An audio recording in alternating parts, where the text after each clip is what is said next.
La niebla se elevaba sobre las aguas del río Mississippi en aquel amanecer de febrero de 1977. Un pescador local, cuyo nombre fue registrado como Henry Wilkins, nombre alterado, preparaba su bote cuando notó algo inusual en la orilla pantanosa. Un objeto que no pertenecía al paisaje natural. Se acercó con cautela, pensando que quizás era algún desecho arrastrado por la corriente. La bruma matutina se disipaba lentamente, revelando lo que el hombre tardaría años en olvidar. Un cuerpo recostado en posición casi ceremonial, las manos cruzadas sobre el pecho, el rostro limpio y sereno. Una pequeña cruz de madera tallada a mano descansaba sobre la frente. El sheriff del condado de Yazoo, Marcus Holloway, llegó 40 minutos después. Era un hombre curtido por 2 décadas en la fuerza policial, pero incluso él reconoció que había algo diferente en esta escena. No había signos aparentes de violencia excesiva. La víctima, una mujer de aproximadamente 30 años, vestía ropas limpias que parecían haber sido cambiadas después de su muerte. Lo más perturbador, un pequeño frasco de vidrio vacío, junto al cuerpo, contenía residuos de agua. Análisis posteriores confirmarían que era agua común, posiblemente del mismo río. Nunca había visto algo así, comentaría años después Holloway a un periodista del Clarion Ledger. Parecía casi reverencial. El médico forense determinó que la mujer había fallecido por asfixia, pero sin marcas evidentes de estrangulamiento. Su identidad se estableció 2 días después. Catherine Morris, de 32 años, camarera en un restaurante de Vicksburg, desaparecida 3 días antes cuando regresaba a casa, después de su turno nocturno. Testigos la habían visto por última vez esperando el autobús bajo la lluvia. Lo que nadie sabía entonces era que Catherine Morris representaba el comienzo de un patrón que aterrorizaría el estado de Mississippi durante casi una década. Un caso que los archivos policiales del estado catalogarían más tarde como el Bautista del Mississippi. Los finales de los años 70 en el sur profundo de Estados Unidos estaban marcados por contradicciones. El movimiento por los derechos civiles había logrado victorias legales fundamentales, pero las tensiones sociales persistían en muchas comunidades. Las economías locales luchaban con la transición de lo rural a lo urbano. La desconfianza hacia las autoridades federales era palpable, especialmente en zonas rurales donde se valoraba la independencia. Las iglesias seguían siendo el centro de la vida comunitaria, y el fervor religioso coexistía con bolsas de extremismo. La radio AM, omnipresente en los vehículos y hogares de la época, difundía una mezcla de noticias locales, sermones dominicales y música country. En este paisaje sonoro, las emisoras religiosas prosperaban, con predicadores carismáticos que alcanzaban audiencias rurales aisladas. La voz de Dios llega donde no llegan las carreteras. Era un eslogan popular en las estaciones gospel. Este elemento cultural cobraría una dimensión siniestra años después, cuando se descubriera la afición del asesino por grabar sermones en casetes que reproducía durante sus largas travesías en busca de víctimas. En este escenario, el hallazgo del cuerpo de Catherine Morris quedó registrado como un caso aislado, posiblemente relacionado con algún ritual religioso desviado. Sin embargo, 8 meses después, en octubre de 1977, un cazador encontró a James Peterson, 45 años, contador, en una zona boscosa cerca de Tupelo. La misma posición, las mismas manos cruzadas, la misma cruz de madera tallada a mano, el mismo frasco vacío. El descubrimiento del cuerpo de Peterson introdujo otro elemento que pasó desapercibido inicialmente: un pequeño trozo de papel bajo su cuerpo, con un versículo bíblico escrito a mano en letra pulcra. Juan 3:5. De cierto te digo que el que no naciere de agua y del Espíritu no puede entrar en el reino de Dios. La caligrafía, analizada años después, coincidiría con la de Joseph Miller. Este detalle no se hizo público durante la investigación para preservar elementos que solo el asesino conocería. Para marzo de 1978, cuando apareció la tercera víctima, Susan Miller, 27 años, enfermera, en un campo a las afueras de Greenville, el FBI ya había sido convocado. El agente especial Robert Tanner estableció su base en Jackson, Las similitudes eran innegables, pero los casos presentaban pocos indicios físicos. No había huellas, fibras o evidencia biológica. Las víctimas no parecían conectadas entre sí por ningún vínculo obvio. Diferentes edades, ocupaciones, razas y contextos sociales. Lo único que tienen en común es que todos desaparecieron en noches de lluvia, comentó Tanner en su informe preliminar. Un detalle que cobraría relevancia años después. La cuarta víctima, encontrada en julio de 1978, introdujo un nuevo elemento al patrón. Raymond Clark, 38 años, mecánico, fue hallado con la misma presentación ritual, pero un testigo reportó haber visto una camioneta blanca modelo Dodge estacionada cerca del lugar donde Clark fue visto por última vez. Era vieja, como del 69 o 70, con una antena de radio AM enorme en el techo, declaró el testigo. Me llamó la atención porque llovía y el tipo estaba dentro, como esperando a alguien. Esta primera mención de la camioneta Dodge coincidió con el inicio de un periodo particularmente activo del asesino. Entre julio y noviembre de 1978, 3 víctimas más fueron descubiertas. Thomas Reynolds, 42 años, profesor de escuela secundaria. Linda Garner, 29 años, cajera, y Michael Davis, 36 años, camionero. Todos siguiendo el mismo patrón ritual, pero con ligeras variaciones que sugerían una evolución en el modus operandi. Reynolds fue encontrado con un pequeño libro de himnos junto al cuerpo. Garner tenía las uñas pintadas de azul, un color que no usaba según su familia. Davis llevaba una camisa blanca que no era suya. El doctor Lawrence Fielding, psicólogo forense consultado por el FBI, señaló en un informe confidencial: estamos observando un ritual que se vuelve más elaborado. El sujeto está añadiendo elementos, perfeccionando su ceremonia. Esto indica una profundización en su sistema de creencias particular. Las estaciones de radio locales comenzaron a emitir advertencias durante los días lluviosos. No acepte transporte de desconocidos. La imagen de una camioneta blanca, acechando bajo la lluvia, se convirtió en un motivo recurrente en las pesadillas colectivas de la región. Para 1979, el caso ya había captado la atención nacional. El perfil de las víctimas seguía siendo diverso, lo que complicaba la identificación de un patrón de selección. Lo único constante era el ritual: las manos cruzadas, la cruz tallada, el frasco vacío y, cada vez con mayor frecuencia, reportes de una camioneta Dodge blanca en las cercanías. El FBI estableció una línea telefónica especial para recibir informes sobre avistamientos de camionetas blancas similares. La respuesta fue abrumadora: cientos de llamadas diarias, la mayoría falsas alarmas. Este exceso de información diluyó pistas potencialmente valiosas. Entre la multitud de reportes, pasó desapercibido uno particularmente relevante. Un estudiante del Meridian Community College había mencionado a un profesor que conducía una camioneta similar y que solía faltar a clases en días lluviosos para buscar almas que salvar cerca del río. El informe quedó sepultado entre docenas de otros similares. El elemento religioso resultaba desconcertante. Algunos investigadores especulaban con la posibilidad de un fanático que purificaba a sus víctimas. Otros veían en el ritual una forma perversa de absolución. El agua en los frascos, cuando se analizaba, siempre resultaba común, a veces del río Mississippi, otras veces de arroyos locales. Un análisis químico más detallado, realizado en 1979 por los laboratorios del FBI en Quantico, reveló otro patrón. El agua usada en los rituales contenía concentraciones minerales específicas que podían rastrearse hasta segmentos concretos del río Mississippi y sus afluentes.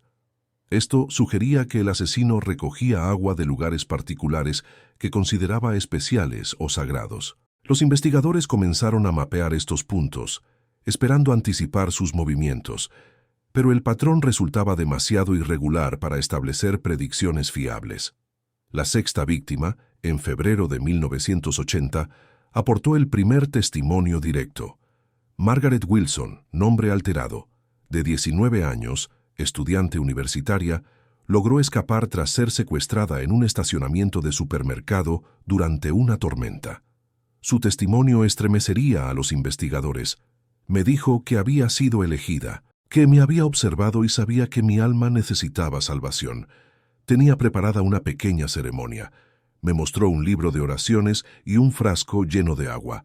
Dijo que me daría un nuevo nacimiento. El relato detallado de Wilson reveló aspectos perturbadores del ritual. Según su testimonio, el hombre había modificado un libro de oraciones bautistas tradicional, tachando partes y añadiendo sus propios textos. Le había explicado que el bautismo tradicional ya no era suficiente, que había recibido una revelación sobre un nuevo método. Insistía en que no pretendía hacerle daño, sino liberarla de un mundo corrupto. Wilson describió al hombre como caucásico, entre 40 y 45 años, cabello castaño canoso, barba bien recortada, gafas de montura metálica y acento local. Lo más perturbador, vestía una especie de alzacuello improvisado como si fuera un clérigo. La camioneta, efectivamente, era una Dodge blanca de principios de los 70, con el interior impecablemente limpio y un crucifijo colgando del espejo retrovisor. Una radio AM permanecía encendida con música gospel a bajo volumen. Fue amable todo el tiempo, recordaba Wilson. Eso fue lo más aterrador. Hablaba con tanta calma, como si realmente creyera que me estaba haciendo un favor. Wilson logró escapar cuando el hombre detuvo la camioneta para recoger agua de un arroyo. El caso proporcionó el primer retrato robot, pero el hombre resultó ser extremadamente común en apariencia, casi anónimo en su normalidad. El testimonio de Wilson también incluyó un detalle que inicialmente se consideró menor. El hombre le había mencionado una tragedia personal relacionada con el agua. Dijo algo sobre su hija y una inundación, que ella no había recibido el bautismo adecuado a tiempo. Este detalle, aparentemente trivial, sería crucial años después para comprender la psicología del asesino. Entre 1980 y 1983, 4 víctimas más fueron encontradas con el mismo ritual. La investigación, que ahora involucraba a múltiples agencias, había establecido un perfil preliminar. El sospechoso probablemente tenía formación religiosa, pero no era un clérigo oficial. Posiblemente había sufrido alguna crisis de fe o trauma relacionado con la religión. La meticulosidad de las escenas sugería un alto nivel de control y planificación. La 9ª víctima, descubierta en noviembre de 1981, presentó una variación inquietante. Karen Mitchell, 33 años, trabajadora social, fue encontrada con el ritual habitual, pero vestida con un traje de bautismo tradicional blanco.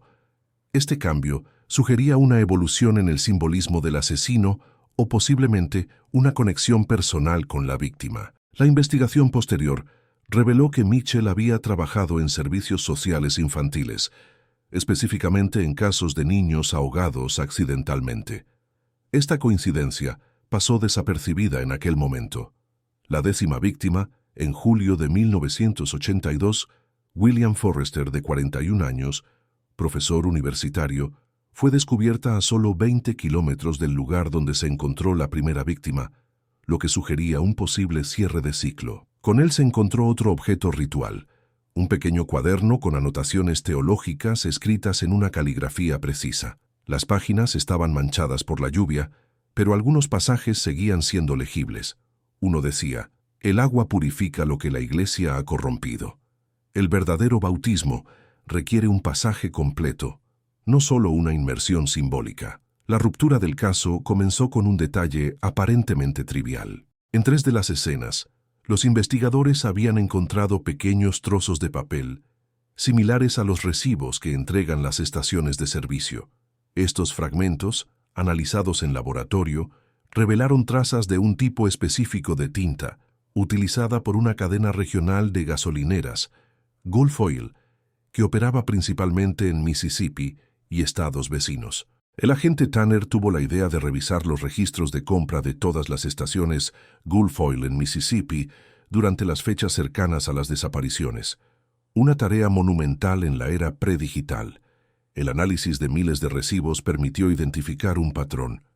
Una misma tarjeta de crédito había sido utilizada para comprar combustible en fechas y lugares cercanos a al menos 4 de las desapariciones. La meticulosidad de este trabajo investigativo reflejaba la evolución de las técnicas forenses en los años 80. Antes de la era de las bases de datos computarizadas, los agentes revisaron manualmente más de 7.000 recibos, organizándolos por fechas y ubicaciones. Crearon un rudimentario mapa de calor, marcando con alfileres de colores las estaciones de servicio visitadas en las fechas relevantes. Este mapa físico, fotografiado para los archivos del caso, muestra visualmente cómo el equipo comenzó a identificar un patrón de movimiento centrado en Meridian, con recorridos radiales hacia diferentes puntos del estado. La tarjeta pertenecía a Joseph Miller, 47 años, residente de Meridian, Mississippi, profesor de estudios religiosos en un pequeño college comunitario, sin antecedentes penales, divorciado desde 1976, propietario de una camioneta Dodge blanca modelo 1970. Una investigación discreta sobre los antecedentes de Miller reveló elementos inquietantes que, vistos retrospectivamente, podrían haber servido como indicadores tempranos. Su tesis doctoral, nunca completada, se titulaba Purificación y Renacimiento, interpretaciones alternativas del bautismo en comunidades aisladas del sur. El trabajo había sido rechazado por su universidad por considerarlo teológicamente cuestionable y metodológicamente deficiente. Varios colegas lo describieron como intensamente devoto pero poco ortodoxo en sus interpretaciones. Particularmente reveladora fue una entrevista con el Dr. Harold Jenkins, antiguo mentor de Miller, quien recordaba una conversación inquietante de 1976. Joe vino a verme después del funeral de su hija. Estaba desconsolado, pero había algo más, una furia teológica. Cuestionaba por qué el bautismo tradicional no había protegido a su hija. Decía que había encontrado textos antiguos que sugerían un ritual más efectivo, algo relacionado con la inmersión completa del espíritu, no solo del cuerpo.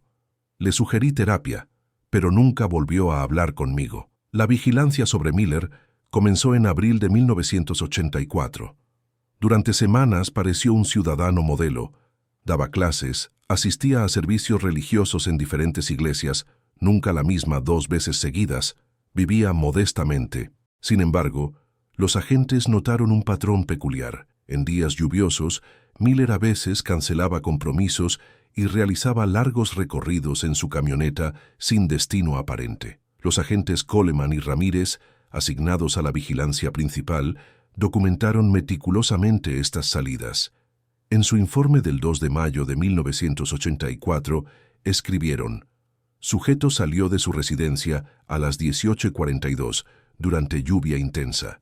Condujo primero al río, donde se detuvo aproximadamente 15 minutos. Pareció recoger algo, agua, en un pequeño recipiente. Después procedió a la Interestatal 20, conduciendo sin rumbo aparente, deteniéndose ocasionalmente en estaciones de servicio y mirando intensamente a personas que esperaban transporte. Regresó a su residencia a las 23:17 sin haber contactado a nadie. Este patrón se repitió en 3 ocasiones más durante las siguientes 2 semanas. Los investigadores, cada vez más convencidos de que Miller era su sospechoso, necesitaban atraparlo en flagrancia para poder acusarlo. La oportunidad llegaría con una serie de tormentas primaverales previstas para mediados de mayo. El 17 de mayo de 1984, durante una intensa tormenta primaveral, los agentes observaron a Miller estacionar su camioneta cerca de una parada de autobús en Hattiesburg. Una mujer esperaba allí, empapada por la lluvia. Miller bajó sosteniendo un paraguas y le ofreció llevarla. La mujer, que resultó ser Rebecca Taylor, 31 años, enfermera, aceptó. Las notas del agente Coleman describen el momento con precisión clínica. 17:38. Sujeto ofrece transporte a mujer caucásica, 30-35 años aproximadamente. Conversación breve. Mujer entra al vehículo. Sujeto muestra comportamiento normal, no amenazante. 17:42. Vehículo toma ruta 49 Sur. 17:51. Vehículo se desvía inesperadamente hacia camino rural no pavimentado. Decidimos intervenir. En lugar de tomar el rumbo hacia la dirección indicada por Taylor, Miller se desvió hacia una zona rural. Los agentes del FBI intervinieron antes de que pudiera completar su ritual. En la camioneta encontraron un pequeño altar improvisado en la parte trasera, un libro de oraciones modificado con pasajes tachados y reescritos, frascos de vidrio vacíos y una colección de cruces talladas a mano, idénticas a las encontradas con las víctimas. La intervención fue rápida y precisa. 4 agentes bloquearon la camioneta con sus vehículos en un tramo aislado. Miller no opuso resistencia. Según el informe oficial, cuando el agente Tanner le ordenó salir del vehículo con las manos en alto, Miller respondió: «Llegan justo a tiempo para la ceremonia. Pueden ser testigos del renacimiento». Durante su interrogatorio, Miller mantuvo una calma desconcertante. Según los registros, su primera declaración fue: «Ellos necesitaban ser purificados. El agua del río es sagrada. Yo solo les di un nuevo bautismo, un nuevo comienzo». El interrogatorio, conducido por el agente Tanner y la doctora Elaine Carpenter, psiquiatra forense, se extendió durante 26 horas, distribuidas en 3 días. Los transcriptos revelan un individuo plenamente consciente de sus acciones, pero operando bajo un elaborado sistema de creencias alternativo. Miller describió cada asesinato con precisión clínica, refiriéndose a ellos como ceremonias o rituales de pasaje. Extracto del interrogatorio 18 de mayo de 1984. Tanner: ¿por qué Catherine Morris? ¿Qué vio en ella? Miller: la lluvia la había elegido. Cuando llueve, las almas que necesitan salvación emiten una luz especial. Es casi imperceptible para la mayoría, pero yo fui bendecido con la capacidad de verla. Catherine brillaba intensamente aquella noche. Tanner: ¿y la asfixia? ¿Por qué era necesaria? Miller: el cuerpo es una prisión.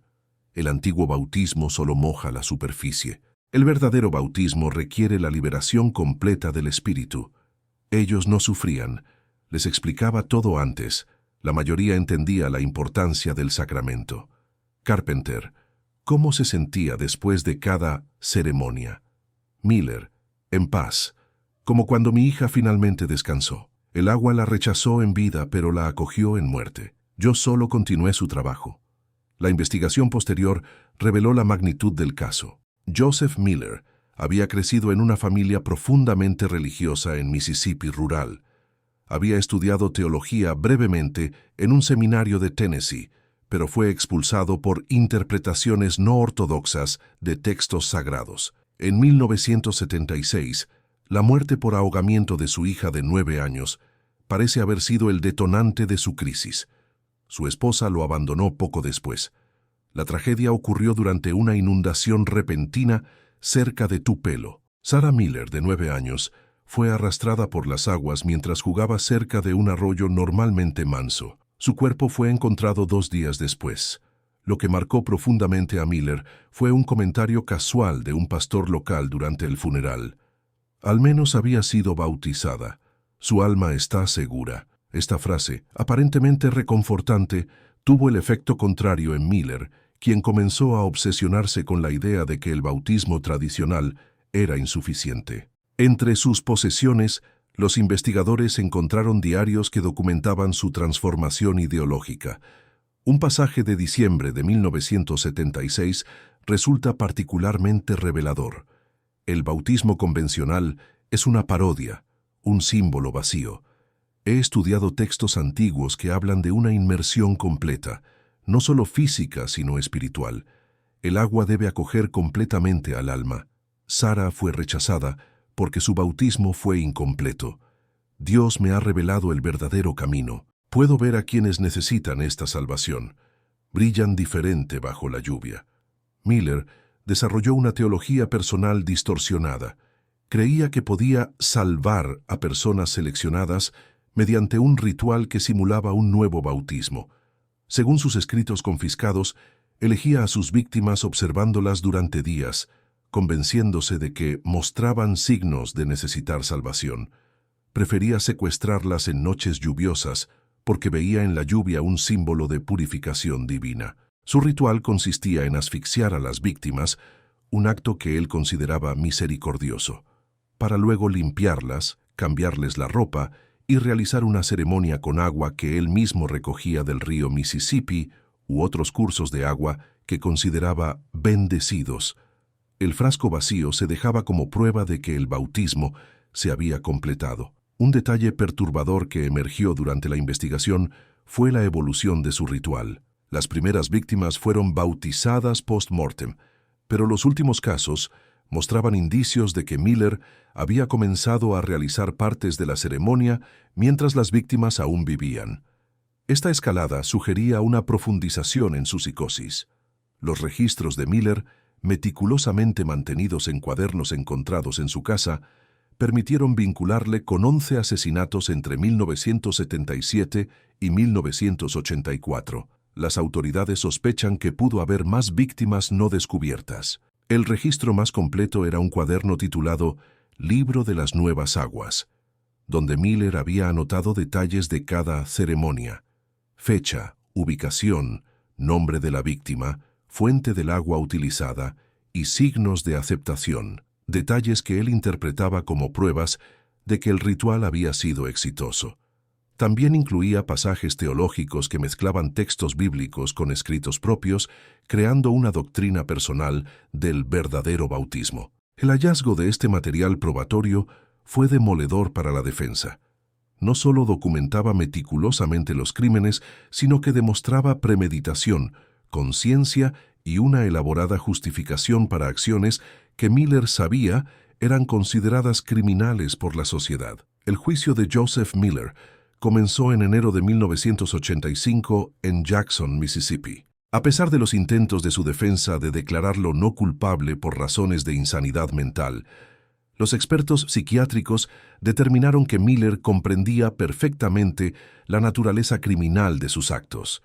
Su meticulosa planificación, el ocultamiento de evidencia y sus esfuerzos por evitar ser capturado demostraban que era plenamente consciente de que sus acciones eran ilegales y moralmente reprensibles. El fiscal del distrito, Howard Reynolds, presentó el caso como un ejemplo de maldad calculada disfrazada de fervor religioso.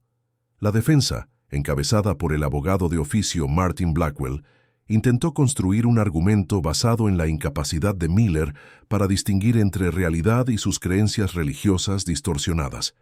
El doctor Philip Monroe, psiquiatra forense que evaluó a Miller, testificó: el señor Miller sufre de un trastorno delirante, específicamente un delirio de tipo religioso.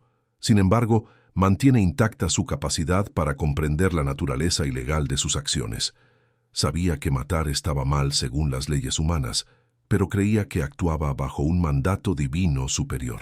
Durante el juicio, que duró 6 semanas, Miller permaneció impasible. Solo mostró emoción cuando se presentaron fotografías del río Mississippi, momentos en los que, según testigos presentes, parecía entrar en una especie de trance contemplativo. El testimonio más impactante vino de Margaret Wilson, la única víctima que había logrado escapar. Su descripción del ritual planeado coincidía exactamente con las evidencias encontradas en las escenas de los crímenes confirmados. Me dijo que era un honor, testificó Wilson, que había sido elegida para recibir un nuevo comienzo. Hablaba como si realmente creyera que me estaba salvando. Wilson describió con precisión traumática los preparativos que Miller había realizado antes de que ella escapara. Había preparado ropa limpia, doblada cuidadosamente. Me mostró una tela blanca que dijo que sería mi mortaja de renacimiento. Tenía un frasco de agua que me dijo que había recogido esa misma tarde del río. Me explicó que primero me ayudaría a liberar mi espíritu y luego realizaría el verdadero bautismo, que me salvaría eternamente. Rebecca Taylor, la mujer rescatada durante la detención de Miller, también testificó sobre los breves momentos en la camioneta. Me preguntó si había sido bautizada. Cuando le dije que sí, de niña, suspiró y dijo: «Entonces ya es hora de completar el ritual adecuadamente». Su voz era amable, casi paternal. Eso es lo que hace que aún tenga pesadillas. El 12 de marzo de 1985, el jurado deliberó durante solo 4 horas antes de declarar a Miller culpable de 11 cargos de asesinato en primer grado. El juez Thomas Hargrove lo sentenció a 11 cadenas perpetuas consecutivas sin posibilidad de libertad condicional. Mississippi había abolido la pena de muerte entre 1972 y 1984, lo que evitó que Miller fuera condenado a la pena capital. Durante la lectura de la sentencia, el juez Hargrove declaró: «El tribunal reconoce que usted operaba bajo convicciones religiosas profundamente distorsionadas. Sin embargo, esto no disminuye la atrocidad de sus crímenes ni el dolor causado a tantas familias». Al escuchar la sentencia, Miller respondió simplemente: «El agua espera. Ellos ya están salvados. Mi trabajo está completo». Miller fue trasladado a la Penitenciaría Estatal de Mississippi en Parchman, donde permanece hasta hoy. Según informes penitenciarios, mantiene una rutina estricta de oración y ha escrito varios manuscritos teológicos que la prisión ha confiscado por su contenido perturbador. Nunca ha mostrado arrepentimiento por sus crímenes, insistiendo en que actuaba como instrumento de salvación. Durante sus primeros años en prisión, Miller recibió numerosas solicitudes de entrevistas de periodistas, criminólogos y psicólogos. La administración penitenciaria denegó la mayoría, pero permitió algunas visitas controladas con fines académicos. Estas entrevistas revelaron que Miller había elaborado aún más su teología personal durante su encarcelamiento, incorporando elementos apocalípticos. Creía que sus bautizados formarían parte de una nueva humanidad después de un inminente diluvio purificador. El psicólogo Dr. Raymond Collins, que lo entrevistó en 1992, escribió: «Miller ha construido un universo teológico completo y coherente dentro de su mente. No es esquizofrénico, es plenamente funcional y articulado. Su patología radica en la premisa fundamental de su sistema de creencias, que está divinamente autorizado a matar en nombre de la salvación». En 1998, Miller sufrió un accidente cerebrovascular que lo dejó parcialmente paralizado. Los informes médicos indican que desde entonces ha abandonado la escritura de sus tratados religiosos y pasa la mayor parte del tiempo en silencio, contemplando una pequeña fotografía del río Mississippi que le permitieron conservar. El caso del Bautista del Mississippi transformó los procedimientos de investigación en casos de asesinatos en serie en la región. La importancia de identificar patrones rituales, por sutiles que fueran, y la utilidad de rastros aparentemente insignificantes como recibos de gasolina, establecieron nuevos protocolos que serían adoptados por departamentos de policía en todo el país. El FBI incorporó el caso a su programa de formación en cuántico, utilizándolo como ejemplo de cómo los asesinos en serie pueden operar bajo sistemas de creencias altamente personalizados, pero internamente coherentes. El agente Tanner, quien lideró la investigación, impartió conferencias durante años sobre la importancia de comprender la lógica interna de los criminales rituales. La metodología desarrollada para rastrear patrones en los recibos de gasolina se perfeccionó y digitalizó, convirtiéndose en precursora de técnicas modernas de análisis de datos para investigaciones criminales. Hoy, algoritmos sofisticados pueden realizar en segundos lo que al equipo de Tanner le tomó semanas de trabajo manual. Para las comunidades a lo largo del río Mississippi, el caso dejó una huella indeleble. Durante años, muchos evitaron esperar solos en paradas de autobús durante noches lluviosas. Las camionetas Dodge blancas se volvieron objetos de sospecha. El río mismo, tan central en la vida económica y cultural de la región, adquirió temporalmente connotaciones siniestras para algunos residentes.